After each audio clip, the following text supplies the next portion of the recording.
à tous et à toutes. Aujourd'hui, nous sommes au refuge SOS Animaux sur la commune du Broc. Nous avons pour mission d'accueillir les animaux que les municipalités nous confient, animaux errants, animaux abandonnés. En 2020, pour vous donner un exemple, on a accueilli 164 chiens et on en a placé 106.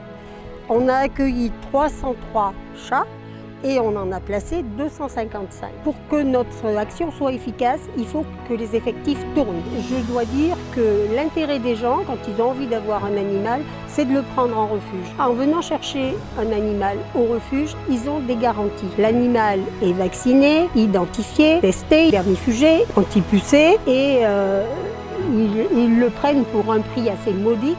Si on additionnait tous les frais vétérinaires que nous, on a engagés sur l'animal, ça leur coûterait 3 fois plus cher. Il vaut mieux venir en refuge. En plus, vous faites une bonne action. Et nous voudrions vous alerter sur les coups de chaleur pour les chiens.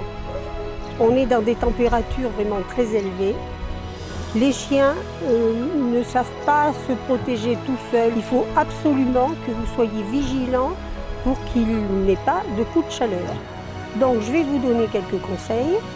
Tout d'abord, toujours laisser à leur portée, à volonté, de l'eau, fraîche de préférence. Leur donner la possibilité de se mettre à l'ombre ou de rester à l'intérieur d'un local où il fait relativement frais. Et en cas de coup de chaleur, si vous voyez que votre chien est couché, a du mal à respirer, soit vous appelez tout de suite un vétérinaire et en attendant qu'il arrive ou en attendant que vous emmeniez le chien chez le vétérinaire, vous lui mettez un linge bien mouillé sur tout le corps, vous renouvelez l'eau sur ce linge-là pour bien faire baisser sa température et surtout d'urgence, il faut voir un vétérinaire. Au refuge, on arrête les promenades quand il fait trop chaud. Pas de promenade, pas de course, pas de jeu. Le laisser au frais, je le répète parce que c'est très important. Le mouiller, c'est ce qu'on fait ici. Quand on a des bénévoles qui viennent, ils mouillent les chiens, on arrose dans les box, on renouvelle l'eau pour qu'elle soit fraîche. Et je pense que c'est des précautions vraiment à minima, mais il faut y penser. Ça, c'est hyper important. Autre rôle important que le refuge assume aussi, c'est la stérilisation des animaux.